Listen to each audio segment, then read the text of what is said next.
Estoy seguro que todos ustedes han escuchado sobre neuroplasticidad, que es esta capacidad del cerebro para crear conexiones neuronales, que de hecho es la forma de aprender, ¿no? Esta es la manera que tenemos para aprender, la neuroplasticidad, que ahora está de moda, que se sabe que ocurre a todas las edades, ¿no?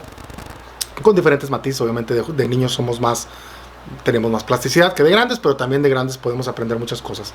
Lo que a lo mejor no has escuchado, tal vez no, o tal vez sí, es que la clave para la neuroplasticidad son los errores.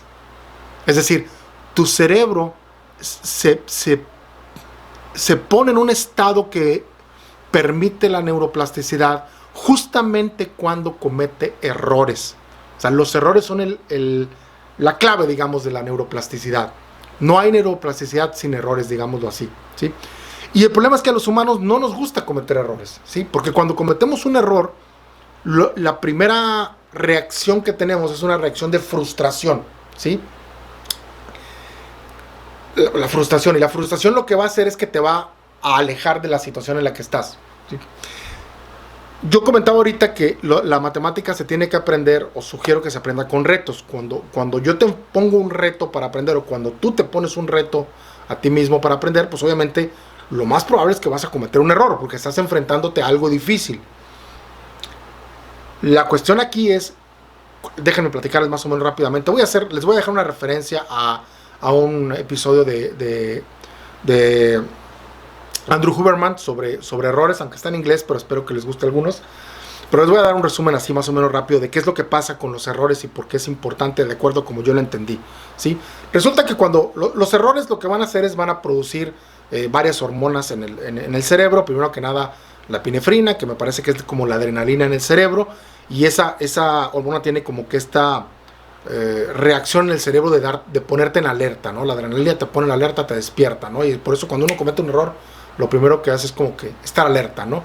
Y luego lo que llaman la acetilcolina, creo, no es mi especialidad, pero eso según lo que escuché, que eso te permite como que enfocarte, ¿sí? Darte enfoque. La idea aquí es que, bueno, esas dos cosas suceden cuando cometes un error. Pero al mismo tiempo tú traes esta carga emocional de que si cometiste un error puedes empezar a sentir una cierta frustración, porque las cosas no pasaron como tú querías. Tú querías que te saliera algo y no te salió. Tú querías entender algo y no lo entendiste. El problema aquí es que en ese punto donde está la frustración, vamos a poner dos casos, ¿sí? O sea, en un caso, digamos que tú realmente te enfocas en tu error y luego empiezas a corregirlo. Te empiezas a dar cuenta de cuál fue tu error y cómo debiste haberlo hecho. Aunque sea un poquito, no importa, no tienes que corregir todo por completo, pero con que empieces a corregir un poco, eso va a crear o va a secretar, entiendo, dopamina en tu cerebro, y eso te va a dar una cierta satisfacción o motivación, que es lo que sientes cuando empiezas a corregir algo, ¿sí?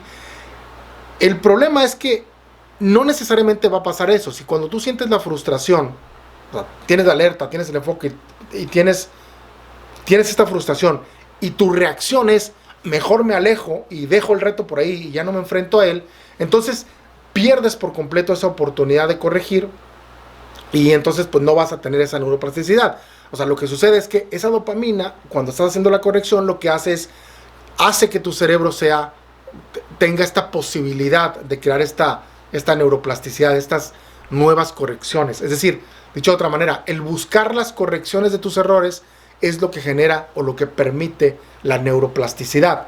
Si te alejas de la situación, o sea, si permites que la frustración te aleje de la situación, lo que va a generar es un sentimiento de sentirte miserable porque no pudiste hacer las cosas, ¿sí? Y el problema de esto es que se va volviendo un ciclo.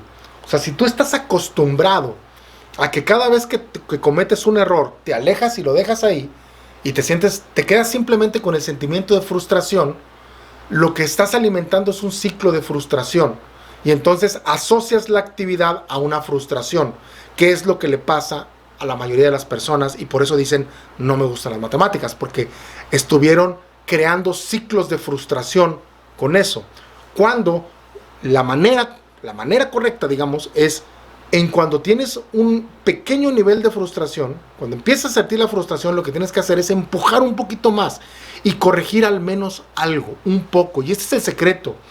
El secreto es ir corrigiendo al menos un poco a poco. No tienes que cambiar todo, no tienes que entender todo de la noche a la mañana. Si estás estudiando un tema de matemáticas o también de hecho de otras cosas, no se trata de que cambies todo. Con que un poquito aprendas, con que un poquito mejores, con que un error corrijas, eso ya te da una pequeña motivación y te cambia el ciclo de una espiral negativa de frustración hacia una espiral más bien positiva de aprendizaje, donde no se trata de que a la primera vuelta aprendas todo, pero si tú empiezas a crear este círculo de aprendizaje a la hora de estar estudiando matemáticas, te vas a ir motivando, ¿sí? Entonces, esa es la idea. Tratar de, digamos, el resumen o la importancia, cerrando, digamos, la recomendación aquí es que cuando tú cometas un error, tú vas a sentir un cierto nivel de frustración, eso es normal, y lo que debes hacer es sobrepasar un poco esa frustración y tratar de ir en la dirección de corregir al menos parcialmente el error, ¿sí? Al menos descubrir en dónde fue el error ya es suficiente, o si puedes corregir algo, eso ya es mucho mejor, ¿no? No tienes que arreglar todo, pero al menos sentir que hubo una mejora, porque esa es la parte importante, ir mejorando de hecho poco a poco. Entonces, repito, los errores son el lugar en donde vas a aprender. Si no cometes errores, lo voy a plantear también de lado contrapositivo. Si tú no cometes errores cuando estás aprendiendo matemáticas, pues no estás aprendiendo matemáticas. Así de simple. No estás aprendiendo matemáticas porque no estás cometiendo errores. La única forma de aprender es cometer errores. No hay de otra. Y eso es algo que he recalcado mucho a los niños y a los adultos. Pero bueno, entonces acostúmbrense por favor a cometer errores.